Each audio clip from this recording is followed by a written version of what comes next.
하니라. 아멘. 오늘 사무엘상 21장은 어찌 보면 세 가지 사건이 벌어지는데 하나같이 그 마음에 별로 좋지는 않습니다. 첫 번째는 이 다윗이 갑자기 그 사울을 피해 도망하는 중에 먹을 것이 없었습니다. 그래서 먹을 것을 구하러 제사장에게 갔고 그 제사장이 준 것은 여호와 앞에 진설한 진설병이었습니다.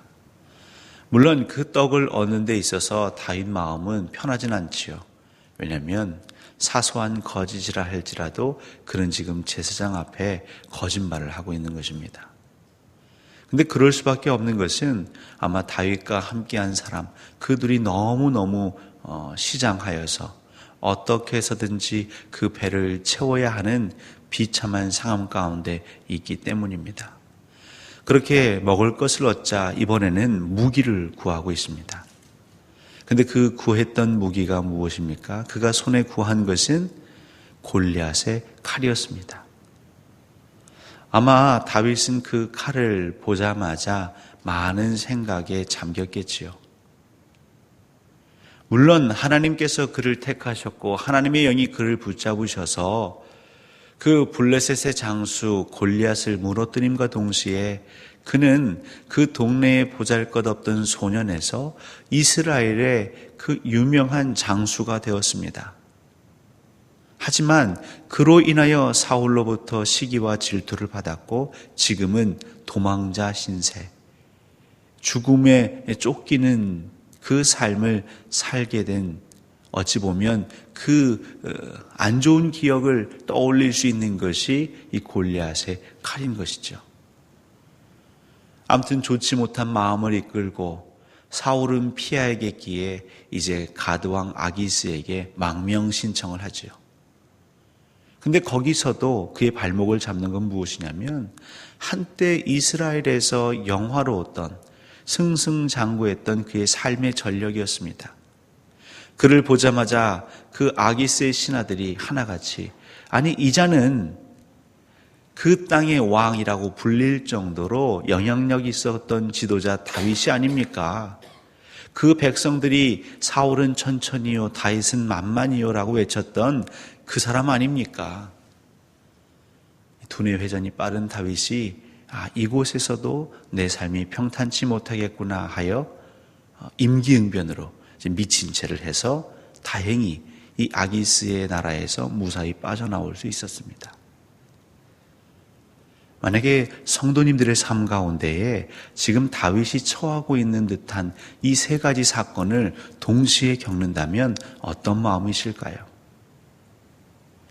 사실 다윗이 그가 잘못했다라고는 할 수는 없지만 그 인생길에 기준은 무엇이었냐면 여호와의 마음에 합한 삶이었습니다. 그는 그저 하나님을 구했고 그 들판에서 하나님을 노래하고 찬양하고 그에게 주어진 직무에 충실했던, 어떻게 보면 잘못밖에 없는 것이죠. 근데 그런 그에게 하나님이 기름 부으셨고 또 아버지의 심부름으로 전장에 갔다가 하나님의 영에 감동되어서 그 할례받지 않은 자가 여호와 하나님을 욕하는 것을 보고 거룩한 분노로 앞장섰던, 그렇게 사울 왕에게 발탁되어 이스라엘의 장수로서 여호와의 영광을 위한 전쟁에 참여했던 잘못밖에 없습니다. 근데 이제 그것이 부메랑이 되어서 그의 삶을 이처럼 곤고하게 만들고 있습니다. 먹을 것이 없어서 거짓을 말하는 자가 되었고요. 무기는 없어 그 무기를 찾았는데 그것은 그의 인생을 영화롭게도 했지만 지금 이 순간은 비참하게 만든 그 기억을 떠올리는 그 블레셋의 칼을 마주하게 됩니다. 이스라엘에선 살 수가 없기에 그 이웃나라에 망명해 보려고 하지만 그의 삶이, 그 과거의 삶이 어느 것 하나 그를 도와주지 않습니다. 보통 이쯤 되면 사람은 후회를 합니다. 이럴 줄 알았으면 그냥 아버지 집에서 양이나 칠 것을, 비록 그 집에서 내가 존귀 여김받지 못했지만 이렇게 비참하지는 않았을 텐데, 그래도 먹을 것 때문에 내가 거짓말하지는 않았을 텐데, 누군가로부터 쫓기는 신세, 불안한 삶은 살지 않았을 텐데, 내가 예수 믿지 않았더라면 우리 형제들과 사이좋게 지냈을 텐데, 내가 정말 사람들하고 세상 사람들처럼 이렇게 저렇게 좋은 게 좋은 것처럼 타협하며 살았더라면 이런 환난은 겪지 않았을 텐데, 아마 저와 여러분 이런 유혹에 빠지지 않겠습니까? 마치 이스라엘 백성들이 그 애굽 땅을 나와 광야 생활을 하면서 그들이 어려움에 처하자마자 고백했던 것들은 무엇입니까? 애굽으로 돌아가자. 애굽에서는 그래도 음식은 충분하지 않았지 않느냐. 우리가 누워서 잘 수 있는 그런 집 한 칸은 있지 않았느냐. 왜 이곳에 와서 이 고생을 하고 있느냐라고 이스라엘 백성들은 한탄하고 원망하고 때로는 그들의 목소리를 드높이기까지 했습니다. 어찌 보면 그것이 굉장히 자연스러운 반응이겠죠. 우리는 후회를 합니다. 특별히 하나님께서 인도하시는 삶에 대해서도 때때로는 우리의 삶이 불편하고 내 마음이 편하지 않으면 후회하고 원망합니다. 그럼 다윗도 그랬을까요? 오늘 본문에는 나오진 않지만 이 사무엘상 21장을 배경으로 하는 시편이 바로 34편입니다. 34편에 참 많은 것을 노래하지만 다윗의 두 구절을 소개해 드리려고 합니다. 첫 번째는요, 젊은 사자도 궁핍하여 줄일지라도 여호와를 찾는 자는 모든 좋은 것에 부족함이 없으리로다. 아니, 사자도 때때로 궁핍하여 줄일 수 있지만, 하지만 여호와를 구하고 찾는 자는 모든 것에 부족함이 없을 것이다. 다윗은 물론 지금은 힘들고 괴롭고 어렵지만 그래도 그는 그와 함께 동행했던 하나님의 그 선하심을 묵상하고 있습니다. 비록 지금 내가 곤란에 처해 있지만, 왜냐하면 다윗도 이전에 수많은 곤란에 처해 있었죠. 그의 양들이 그 맹수에게 물려가면 그들의 입에서, 그 맹수의 입에서 그 양을 끄집어내는 그 직전의 상황은 곤란이지요. 자기의 생명이 위협받는 자리입니다. 하지만 그때마다 하나님이 선한 것으로, 좋은 것으로 부족함 없이 그에게 베푸셨던 그 은혜를 기억하고 있습니다. 거룩한 분노로 그 골리앗 앞에 섰지만 상대적인, 아니 객관적인 전력에 있어서는 상대가 되지 않는 것이죠.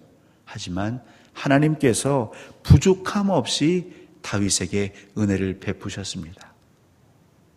그 하나님이 지금 이 순간에도 부족함 없이 좋은 것으로 채워주실 것이다. 그는 선포하고 있습니다. 하나님을 믿고 미리 선포하는 것이죠. 사랑하는 성도 여러분, 우리의 삶 가운데에 신앙의 여정을 하다가 지금 이 순간 이전보다 더 어려운 상황이 놓여질 수 있지요. 그때 우리가 해야 할 것은 나와 함께 동행하셨던 그 하나님을 기억하고 그 선하신 하나님이 내게 피할 걸 주실 것을 믿고 선포하는 것입니다. 그러면서 그 스스로에게 또 다짐하고 신앙으로 다지는 고백이 있습니다. 14절인데요. 악을 버리고 선을 행하며 화평을 찾아 따를지어다. 왜냐하면 다윗도 인간이기에 그 안에 끊임없이 좋지 못한 생각들과 동기들이 떠오르겠죠. 악은 무엇입니까? 하나님이 아닌 다른 것을 쫓는 것이죠. 지금의 상황을 비관하고 원망하고 더 나아가서는 하나님을 따르기보다는 다른 것을 따르고 싶은 그 유혹들. 근데 그 스스로 이 악을 따르지 말고 선을 행하자고, 그렇게 화평을 따라 쫓아가자고 그 스스로에게 다그치고 있습니다. 바울도 얘기합니다. 사랑하는 성도들에게, 성도 여러분, 우리가 악에 지지 맙시다. 눈에는 눈, 이에는 이라고 하지만 이제 예수 그리스도를 영접한 우리들은 악을 선으로 이깁시다. 원수마귀는 끊임없이 우리의 신앙을 흔들기 위해서 좋은 일을 주는 듯 하다가도 나쁜 일을 만나게 하는 것이죠. 그때마다 여호와를 앙망하는 성도들은 선으로 그 악을 내어 쫓으며 하나님이 주실 화평을 소망하며 여호와께 구하는 삶을 살아야 할 것입니다. 다윗은 그 비참한 삶, 이 연속되는 3번의 일련의 사건을 통해서도 여호와 찬양하기를 쉬지 않았습니다. 그리고 끝내 하나님은 그를 왕위에 앉히시는 것이죠. 우리 조국 대한민국을 생각해 봐도 그렇고, 때때로 우리 개인, 우리 가정, 또 우리 교회 공동체도 그렇고요. 우리가 이전에 그렇게 하지 않았더라면 하는 후회스러운 마음이 가득할 수 있습니다. 여호와를 알지 못하는 이들은 그저 그 과거에 매여서 후회하고 한탄하고 누군가에게 책망하고 책임을 전가하는 것에 머물겠지요.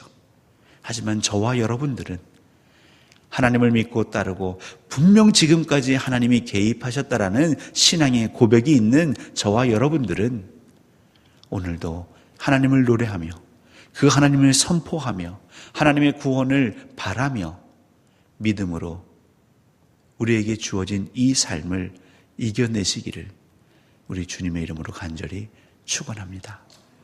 우리 잠시